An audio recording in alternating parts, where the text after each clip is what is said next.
Assalamualaikum warahmatullahi wabarakatuh. Ketemu lagi di channel YouTube Wahyudimed dengan saya sendiri Ahmad Wahyudi.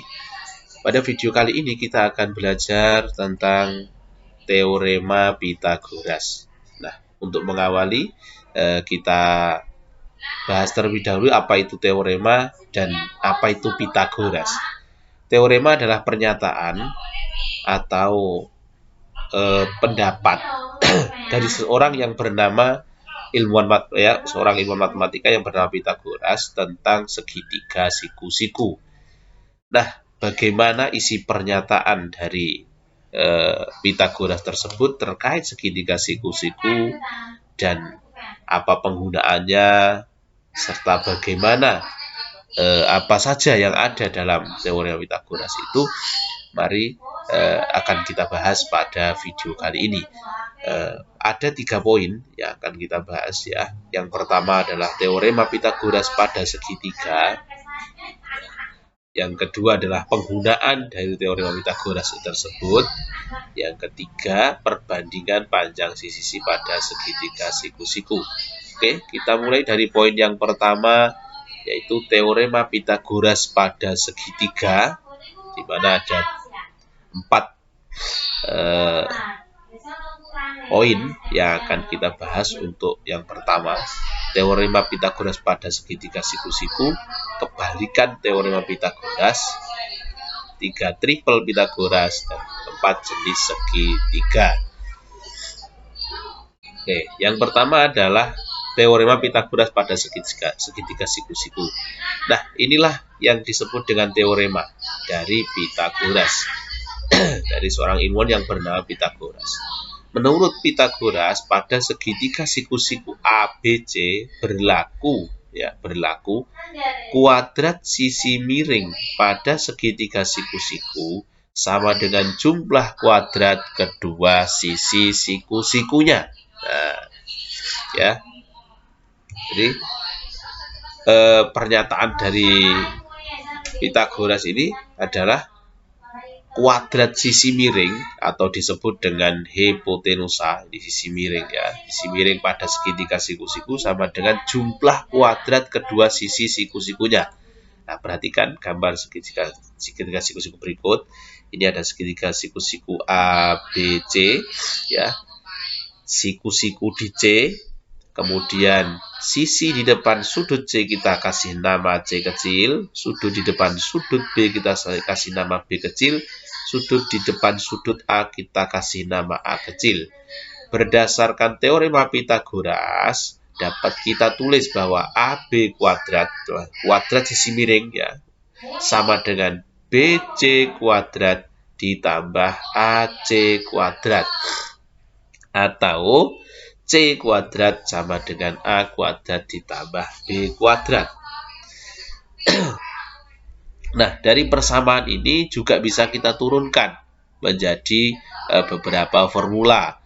Misalkan untuk ketika kita mencari BC, itu sama dengan berarti AB BC kuadrat sama dengan AB kuadrat dikurang AC kuadrat, atau BC sama dengan akar AB kuadrat min AC kuadrat.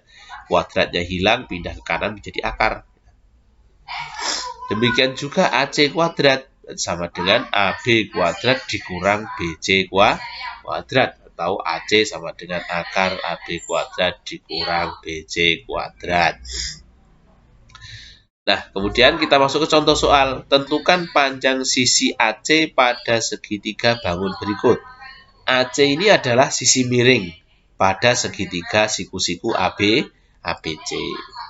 Berdasarkan teorema Pythagoras, tentu kita harus menemukan panjang AB. Nah, sementara AB ini adalah sisi siku-siku pada segitiga ABD, sehingga kita bisa mencari AB terlebih dahulu. Maka AB bisa kita cari dengan penurunan rumus Pythagoras tadi, bahwa untuk mencari sisi segitiga siku-sikunya adalah sisi miring dikurangi sisi siku-siku yang lainnya. Ini ya, sisi miring ya, ini AB untuk mencari salah satu sisi siku-sikunya. BC sama AC ini kan sisi siku-sikunya. Yaitu caranya adalah sisi miringnya dikurangi salah satu sisi siku-sikunya. Sama dengan di sini di contoh soal ini, AB ini sisi siku-sikunya. Berarti untuk mencari AB berarti AB kuadrat ya, AB kuadrat itu sama dengan AB kuadrat sama dengan AB kuadrat sama dengan DB atau BD ya. BD kuadrat dikurang AD. BD kuadrat dikurang AB ya. Nah, atau ini kalau di sini BD kuadrat sesuai rumus Pythagoras, BD kuadrat sama dengan AB kuadrat ditambah AD. Nah, untuk mencari AB ya, AB-nya dibiarkan saja, tinggal BD-nya dimasukkan 110 kuadrat sama dengan AB belum diketahui ditambah AD. AD 6 kuadrat. Boleh seperti ini ya, boleh seperti ini atau langsung menggunakan misalkan rumus yang ini. Sama saja hasilnya ya. Kita coba misalkan langsung menggunakan rumus seperti ini.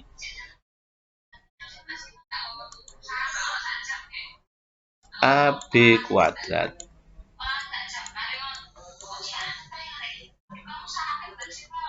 AB atau AB langsung ya, akar ini ya, AB akar DB yang miring ya, DB kuadrat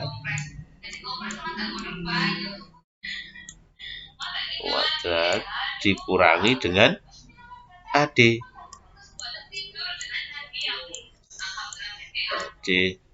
kuadrat ya, sama dengan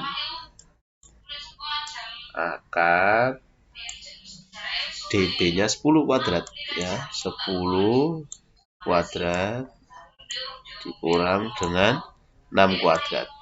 Nanti hasilnya pasti sama aja ya. Berarti 100 dikurangi 36 sama dengan akar 64. Akar 64 berapa? Berarti AB sama dengan 8 gitu ya. Nah, setelah sama ya hasilnya ya 8. Setelah ketemu AB 8, maka kita bisa mencari AC pada segitiga ABC, siku-siku di B, berarti AC kuadrat sama dengan AB kuadrat ditambah BC kuadrat. AC kuadrat sama dengan tinggal masukkan saja ya. AB-nya 8 kuadrat yang sudah kita temukan tadi, BC-nya 15 kuadrat. Sehingga AC sama dengan akar dari 64 ditambah 125 yaitu 189 sama dengan 17 cm ya. Oke. Kemudian di sini ada contoh soal, ada latihan soal juga ini juga bisa kita kerjakan untuk mencari panjang LM, maka kita harus menentukan panjang NL dulu ya, yaitu NL kuadrat sama dengan KL kuadrat tambah NK kuadrat. Jadi NL-nya ketemu. Nah, setelah NL-nya ketemu, maka kita bisa mencari LM. LM berarti NM kuadrat dikurangi NL ya, karena ini sisi siku-sikunya. Kalau mencari sisi miringnya adalah penjumlahan dari kuadrat sisi siku-sikunya. Kalau mencari salah satu sisi siku-sikunya, sisi miring kuadrat dikurangi salah satu sisi siku-sikunya dikuadratkan juga ya. Kemudian yang poin kedua adalah kebalikan teorema Pythagoras.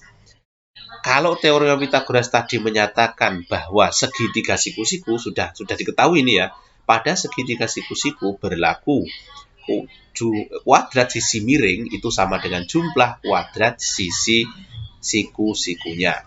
Nah, kemudian jika ada pertanyaan seperti ini, kita belum tahu nih apakah segitiga tersebut siku-siku atau enggak. Jika ada sebuah segitiga diketahui 3 buah sisinya misalnya. Kemudian kita buktikan jika kuadrat sisi miring ya yang terpanjang, sisi yang terpanjang itu sebuah segitiga sama dengan jumlah kuadrat kedua sisi lainnya, maka segitiga tersebut disebut segitiga siku-siku. Nah, itu disebut dengan kebalikan. Kebalikan dari pernyataan Pythagoras. Kalau Pythagoras tadi itu segitiga siku-siku, saya katakan di depan, segitiga siku-siku. Pada segitiga siku-siku berlaku kuadrat sisi miring sama dengan jumlah kuadrat kedua sisi siku-sikunya. Nah, kalau kebalikannya, ya, jika kuadrat sisi miring, ya, atau sisi yang terpanjang atau hipotenusa sebuah segitiga, ini belum tahu segitiganya siku-siku apa enggak, itu sama dengan jumlah kuadrat kedua sisi lainnya, maka segitiga tersebut disebut dengan segitiga siku-siku. Itu disebut dengan kebalikan teorem Pythagoras. Yang kedua, jika pada segitiga berlaku, nah, A kuadrat plus B kuadrat sama dengan C kuadrat, ya, segitiganya itu segitiga ABC, ya, segitiga ABC gitu ya. Nah, segitiga ABC di siku-siku. Nah, sudut C-nya ini 90 derajat, di sini C. Berarti ini A-nya di sini, ya. Ini B, siku-siku di C, ya, C-nya 90 derajat. Segitiga ABC tersebut merupakan segitiga siku-siku dengan bersudut C. Kan berlaku ini toh, otomatis. A kecilnya di sini, B kecilnya di sini, C kecilnya di sini. Nah, otomatis kan C kuadrat sama dengan B kuadrat ditambah A kuadrat. Berarti segitiga ini adalah segitiga siku-siku. Itu ya. Jadi kalau berlaku seperti ini, maka segitiga ABC tersebut merupakan segitiga siku-siku dengan besar sudut C-nya itu 90 derajat. Ya. Jadi kalau ada soal dengan pernyataan seperti ini, ya, jika pada suatu segitiga berlaku A kuadrat plus B kuadrat sama dengan C kuadrat, nah pasti sudut C-nya itu 90 derajat dan segitiga tersebut adalah segitiga siku-siku, begitu ya. Nah, itu disebut dengan kebalikan teorema Pythagoras. Kemudian kita lanjut ke poin yang ketiga, atau mungkin di sini ada contoh soal ya sebelum kita lanjutkan. Nah, contohnya seperti ini. Diketahui segitiga PQR memiliki panjang sisi PQ 18, QR 24, PR 30. Nah, kan kita belum tahu apakah segitiga ini siku-siku, hanya sisinya saja diketahui. Nah, kita bisa menunjukkan dengan kebalikan teorema Pythagoras tadi. Mungkin dengan teorema yang pertama, kita cek bahwa sisi miringnya ini kalau dikuadratkan, ya, berarti yang paling panjang ini ya, 30 kuadrat, apakah sama dengan 24 kuadrat ditambah 18 kuadrat. Nah, setelah kita cek ternyata benar bahwa ya kuadrat sisi miring yang terpanjang itu 900 dan jumlah kuadratnya juga 900, maka segitiga ini adalah segitiga siku-siku gitu ya. Kemudian sudut manakah yang merupakan sudut siku-sikunya? Nah, berarti sudut siku-sikunya adalah sudut yang berada di depan sisi yang terpanjang, di depan PR, berarti sudut Q gitu ya. Mudah sekali ya. Nah, kemudian juga ada latihan soal, sama ya, latihan soalnya dengan tadi itu, dengan contoh soal ini. Kemudian kita lanjut di poin yang ketiga, yaitu triple Pythagoras. Triple Pythagoras merupakan kelompok 3 bilangan asli yang memenuhi ketentuan, yaitu kuadrat bilangan terbesar sama dengan jumlah kuadrat 2 bilangan lainnya. Nah, jadi kalau ada 3 kelompok bilangan, kemudian bilangan yang terbesar dikuadratkan sama dengan jumlah kuadrat 2 bilangan lainnya, maka bilangan tersebut disebut dengan triple Pythagoras. Dan kalau kita gambar dari sisi-sisi ini, kalau kita gambar ya, maka akan membentuk segitiga siku-siku. Makanya disebut dengan triple Pythagoras. Di sini ada empat kelompok ya dari yang sudah Pak Yudi temukan ya.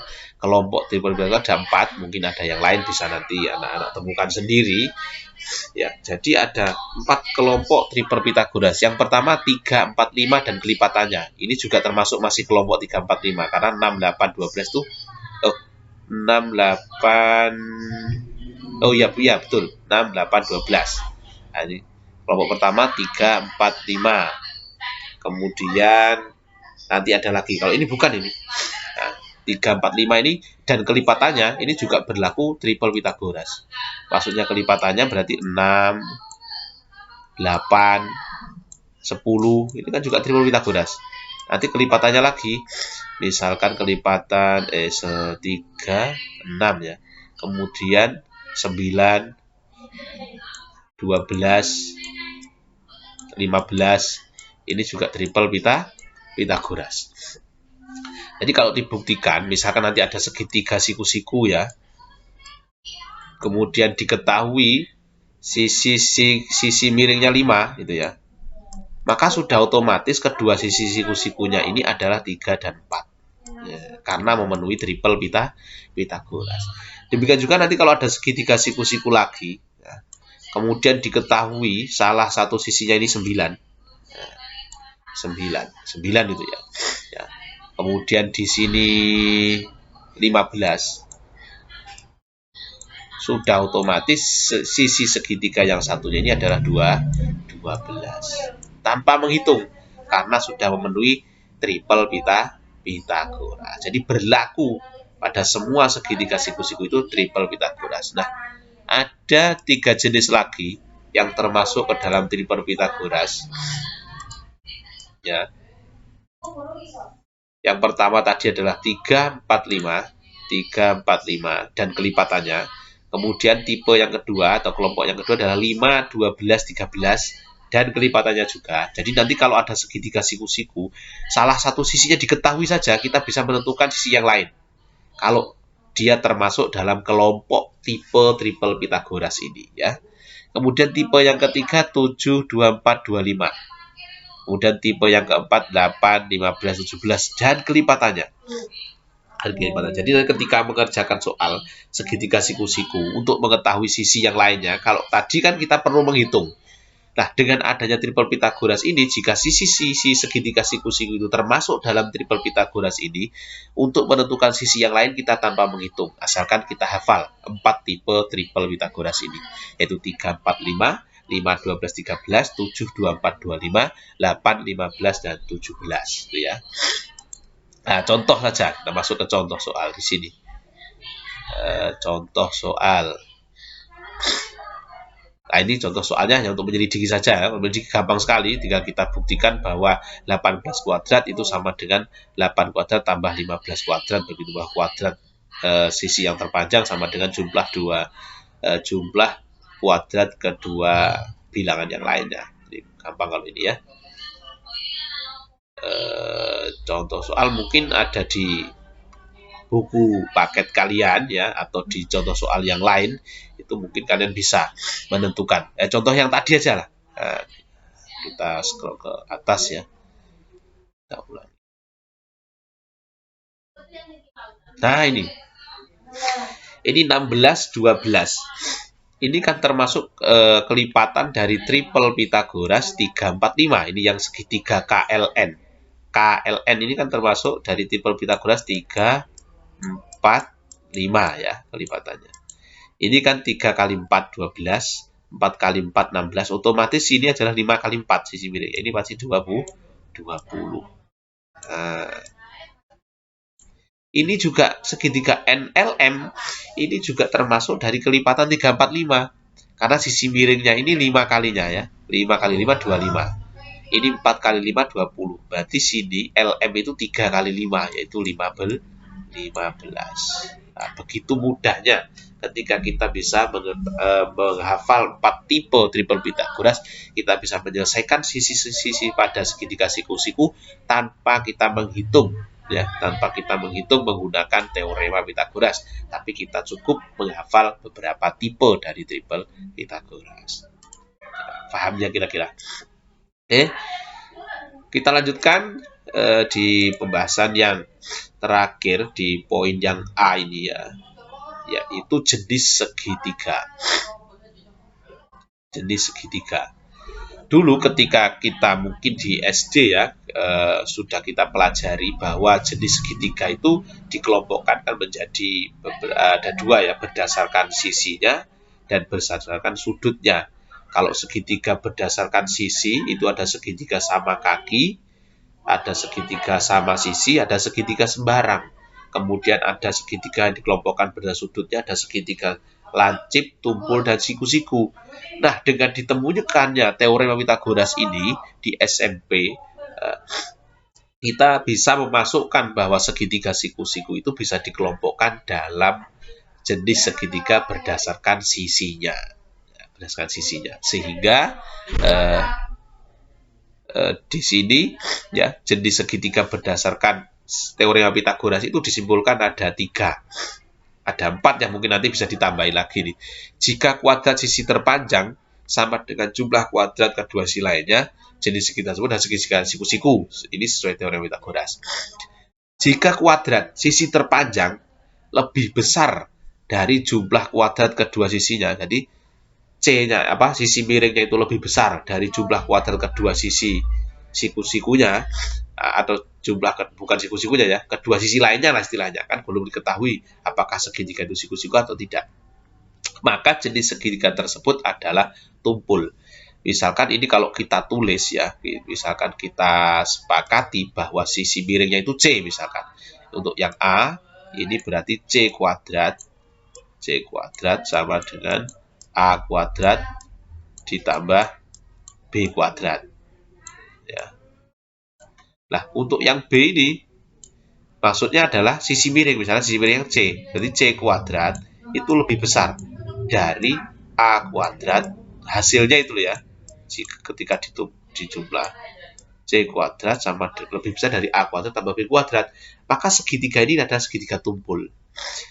Dan yang C ini, jika kuadrat sisi yang terpanjang lebih kecil, jika C kuadrat itu kurang dari A kuadrat itu sisi yang lainnya, dan B kuadrat juga sisi yang lainnya, itu dijumlah. Ini yang terpanjang C kuadratnya. Maka segitiga ini adalah segitiga lancip. Ya, segitiga lancip. Ya, segitiga lancip.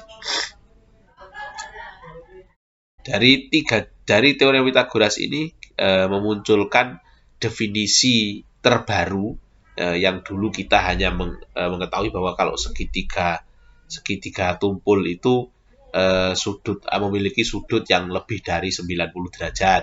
Kalau segitiga lancip berarti dia memiliki sudut-sudutnya itu kurang dari 90 derajat. Nah, dengan adanya teori Pythagoras ini kita bisa menganalisis segitiga tumpul, segitiga siku-siku, dan segitiga lancip itu dengan teorema Pythagoras seperti yang sudah saya sampaikan tadi ya.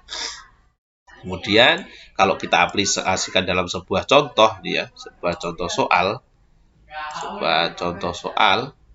ya, hasilnya seperti ini.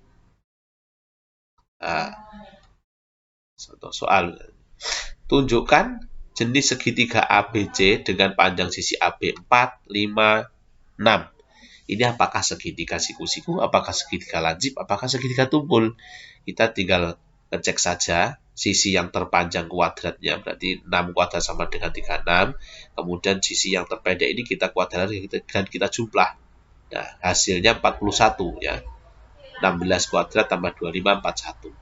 Nah, ini otomatis berarti kan 36, sisi yang terpanjang itu kurang dari jumlah kuadrat kedua sisi yang lainnya, sisi yang terpendek ini. Berarti segitiga ini adalah segitiga lancip. Begitu, mudah-mudahan bermanfaat. Ini ada contoh soal, bisa dikerjakan juga. Mudah-mudahan bermanfaat apa yang kita pelajari pada video kali ini. Kita lanjutkan pada video berikutnya, masih di materi teorema Pythagoras. Saya akhiri. Assalamualaikum warahmatullahi wabarakatuh.